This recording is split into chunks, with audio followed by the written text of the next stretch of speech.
Comenzamos el cuarto programa en nuestra serie de la carta de Pablo a los Efesios. Partimos ahora desde el versículo 4 del capítulo 1. En el versículo anterior, es decir, en el versículo 3, Pablo nos recordaba que todas nuestras bendiciones espirituales nos han sido dadas en Cristo Jesús. Ahora, en versículo 4, Pablo comienza con la primera de esas bendiciones espirituales, la primera de las posesiones de los cristianos por las cuales él alaba a Dios. Bendito sea el Dios y Padre de nuestro Señor Jesucristo, que nos bendijo con toda bendición espiritual en los lugares celestiales en Cristo. Ahora él nos da la primera de esas bendiciones en el versículo 4, diciendo, según nos escogió en él antes de la fundación del mundo, para que fuésemos santos y sin mancha delante de él.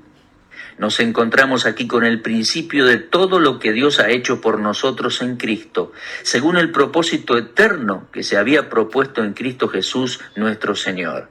Ahora vayamos por un momento a Efesios 3:11, y allí nos encontramos con esta expresión, conforme al propósito eterno que hizo en Cristo Jesús nuestro Señor.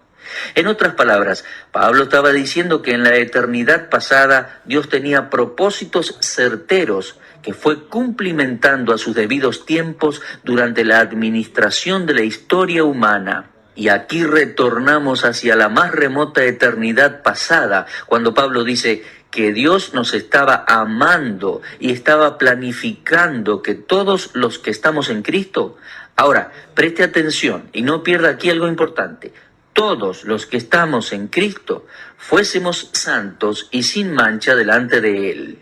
Como vemos, el versículo 4 habla de la doctrina de la elección, pero note cuidadosamente, por favor, que hablando de elección no lo hace con referencia a la salvación, sino más bien con referencia a nuestra conducta y nuestro estado perfecto que cada cristiano un día obtendrá. La santidad.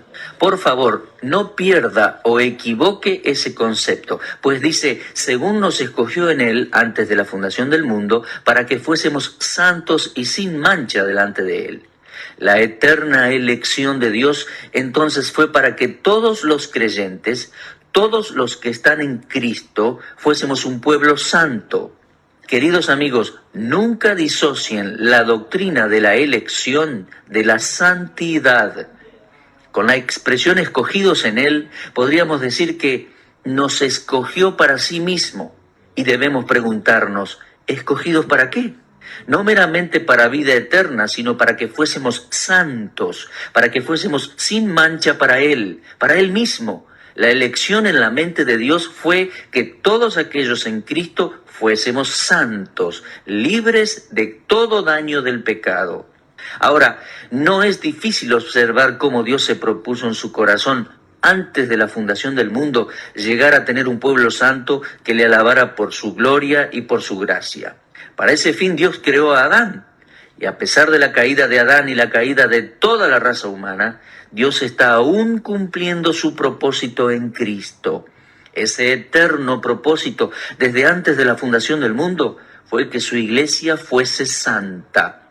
La elección de Dios, como puedes observar, un día tendrá su consumación cuando el Señor Jesucristo regrese por su esposa para presentársela a sí mismo, sin mancha, delante de su gloria, con gran alegría. De eso puedes leer en Judas 24. Ahora bien, temporalmente, esto es al presente, estamos en este mundo, pero no somos del mundo. Hemos sido escogidos para ser santos desde antes de la fundación del mundo. Estamos sencillamente de paso mientras estamos en este mundo y vamos hacia otro mundo. Podríamos fallar en la práctica de la santidad aquí y ahora, en este camino transitorio, pero el eterno propósito de Dios será cumplido y completado, y aquel día será cuando nuestro Señor Jesucristo retorne. Tenemos eso en 1 de Juan capítulo 3 y versículo 2, donde leemos, amados, ahora somos hijos de Dios y aún no se ha manifestado lo que hemos de ser, pero sabemos que cuando Él se manifieste, seremos semejantes a Él. Sí, queridos amigos, Todos nosotros los cristianos un día seremos semejantes a Jesús.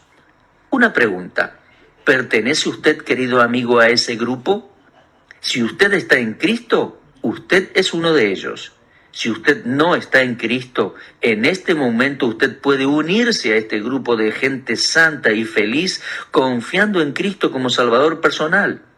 Usted también puede ser parte de la verdadera iglesia, parte de los designios de Dios para aquel día de la presentación, cuando Jesús vuelva, cuando se presente a sí mismo una iglesia gloriosa y sin mancha.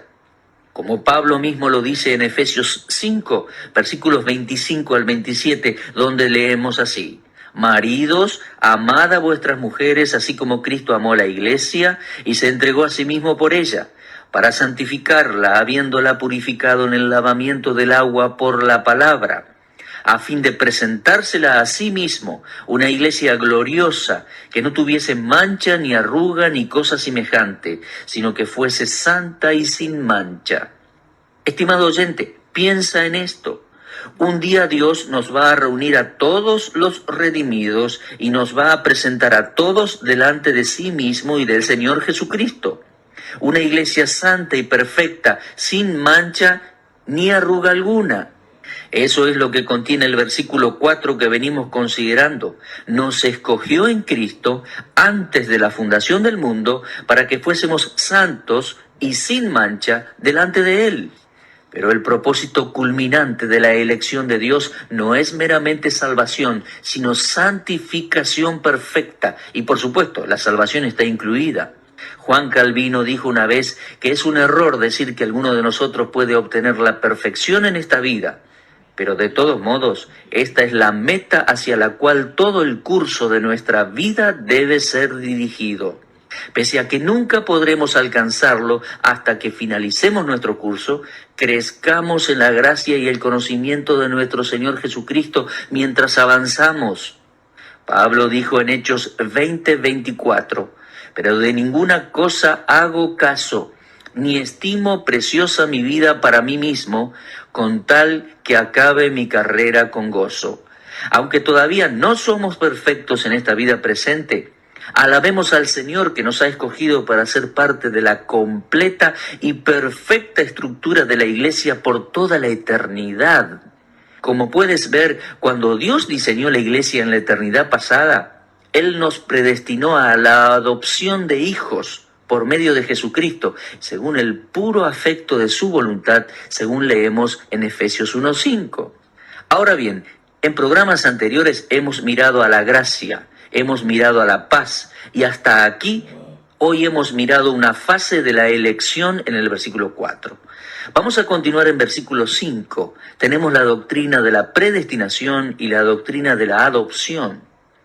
Recuerda para esto, en la primera parte de la carta a los Efesios, Pablo trata mayormente con doctrina cristiana.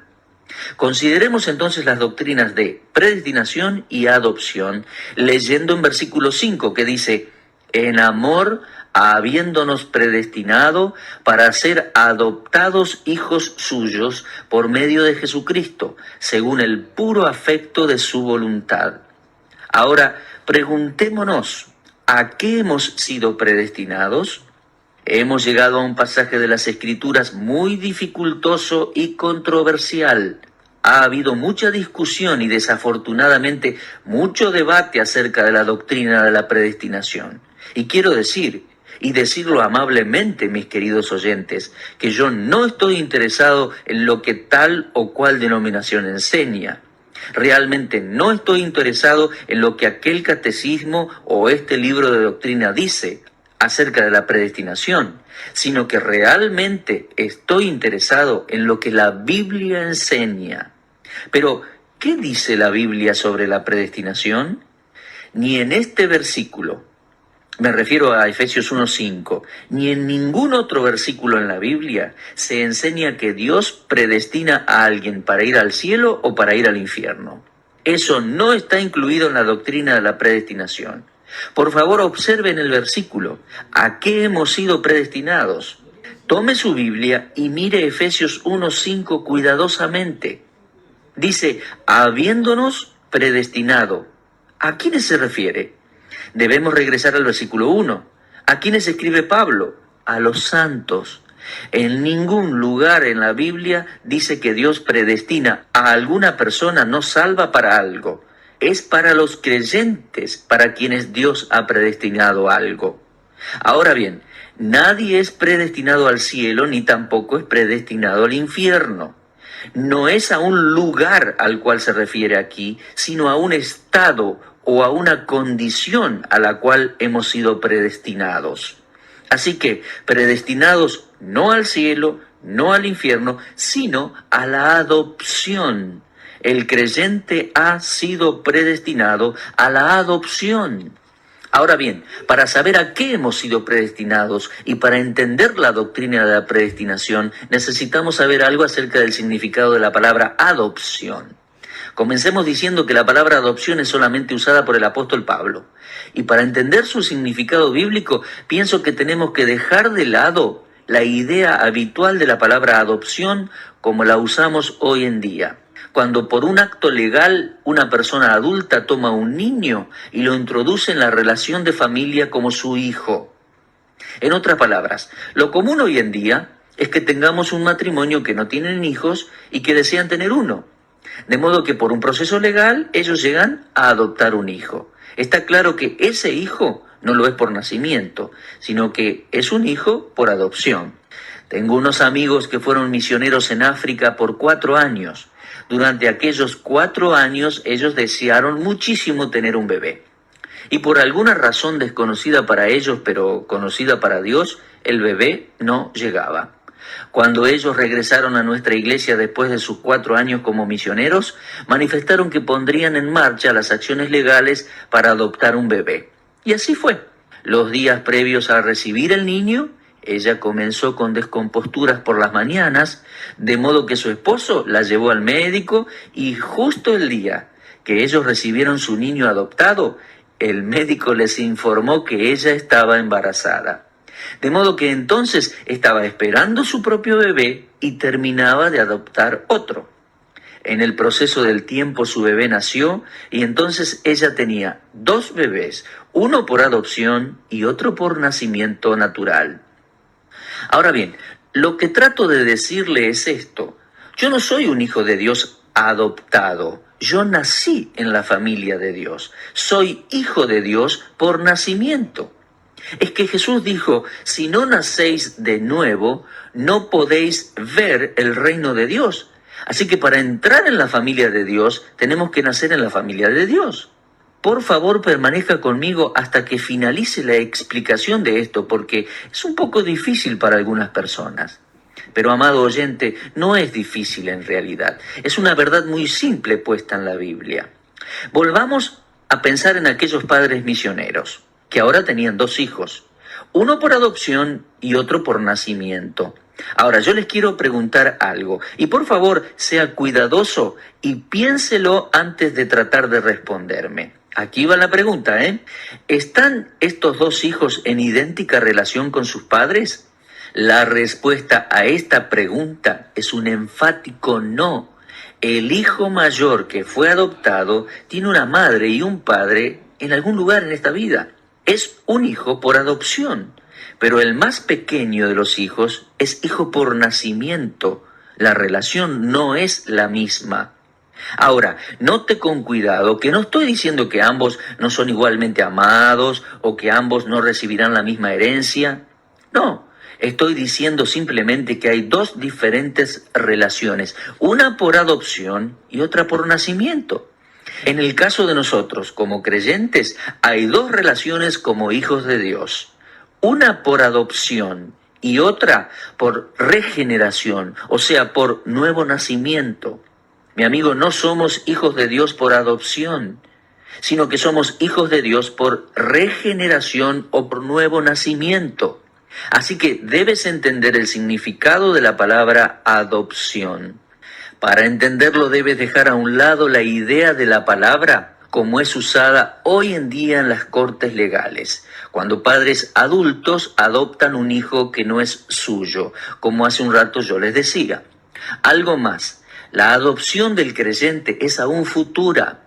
Es un acto de Dios por el cual Dios coloca una meta para sus hijos, lo cual leemos en Efesios 1:5, habiéndonos predestinado.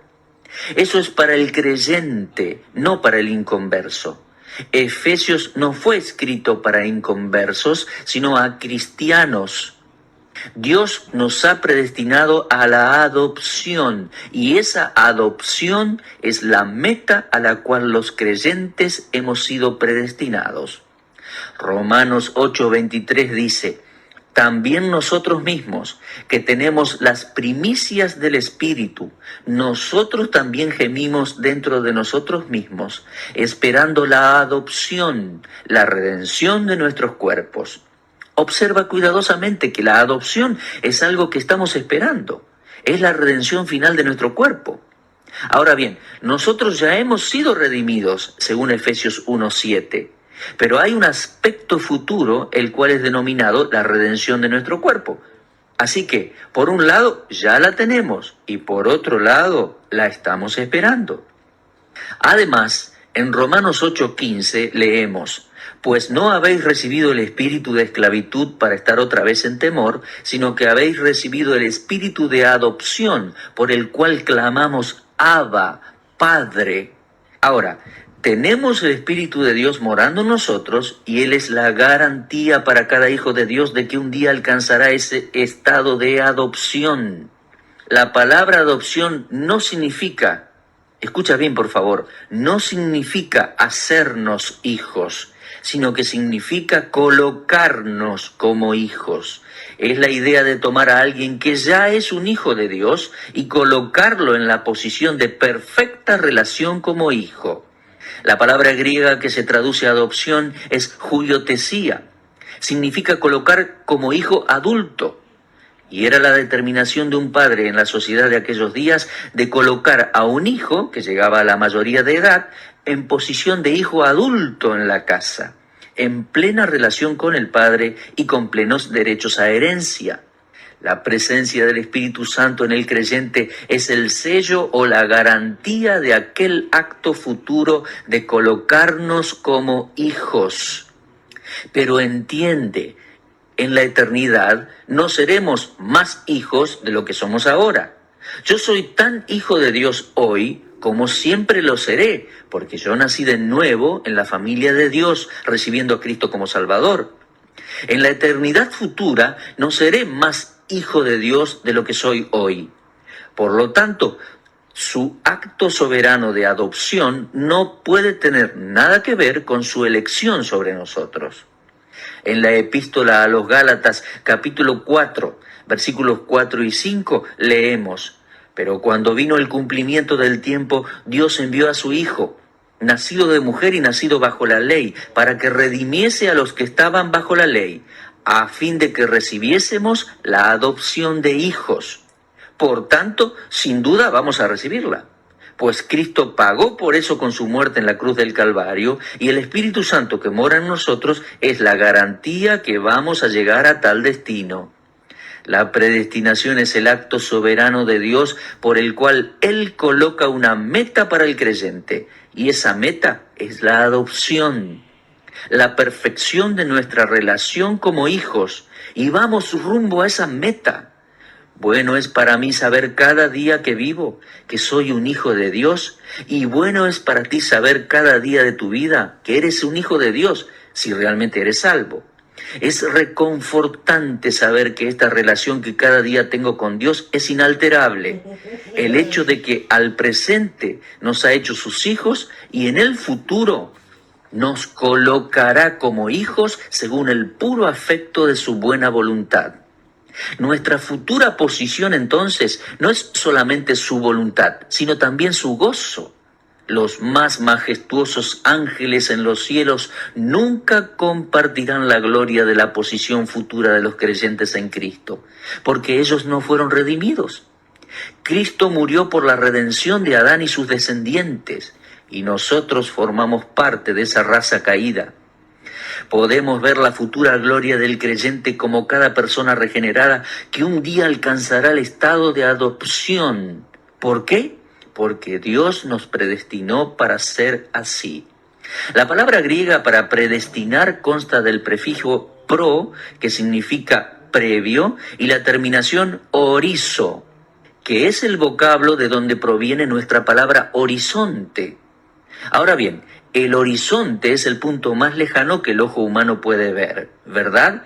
Y así, del mismo modo, antes de la fundación del mundo, Dios marcó una meta final, un horizonte previo para el futuro del creyente. ¿Y cuál es? Es la perfección en nuestra relación como hijos, ya que en Romanos 8:29 dice, porque a los que antes conoció, también los predestinó para que fuesen hechos conforme a la imagen de su Hijo. De nuevo quiero decirles que en la Biblia no dice en ningún lado que hemos sido predestinados para ir al cielo, ni tampoco que alguien haya sido predestinado para ir al infierno. Los cristianos iremos al cielo, y eso es parte de nuestra salvación, pues hemos sido predestinados para ser hechos conforme a la imagen del Hijo de Dios. Y eso es exactamente lo que dice Efesios 1:5, predestinados para la adopción. Oh, mi querido amigo, si tú no eres un hijo de Dios, tu futuro es ciertamente muy oscuro. Pero si tú eres un hijo de Dios, tu futuro tiene una perspectiva brillante.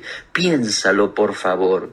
Estoy recordando en estos momentos muchos de nuestros queridos oyentes radiales, algunos enfermos y ancianos. Pienso en una querida hermana en su lecho de aflicción con una incurable artritis, condición que sufre cada día de su vida. Pero aún así, ella lleva un ministerio de oración y enseñanza como muchos otros de ustedes que están escuchándome ahora, quienes son queridos hijos de Dios en dolores y agonías. Piensen en esto, ustedes un día van a tener un cuerpo perfecto, semejante al cuerpo glorificado del Señor Jesucristo. Por otro lado, amigos, si usted está escuchando este programa y aún no es salvo, yo le aseguro en la autoridad de la palabra de Dios escrita, que si usted confía en el Señor Jesucristo como su Salvador personal, Dios le hará su Hijo inmediatamente, y en la eternidad futura Dios le colocará en una elevada posición como hijo suyo. En aquel día usted se unirá a nosotros en alabanzas a Dios por su bondad. Es maravilloso ser un hijo de Dios y haber sido predestinado para la adopción en Cristo Jesús. Finalmente le dejo la definición una vez más. Escuche con atención, por favor. Predestinación es el acto soberano de Dios por el cual Él coloca una meta final y gloriosa para el creyente. Esa meta es la adopción, la perfección de nuestra relación eterna como hijos de Dios. Bien, de ese modo llegamos al final de nuestro estudio de adopción y predestinación en Efesios 1:5. Según la voluntad de Dios, volveremos a encontrarnos en este mismo horario y hasta entonces, mantengámonos mirando hacia arriba.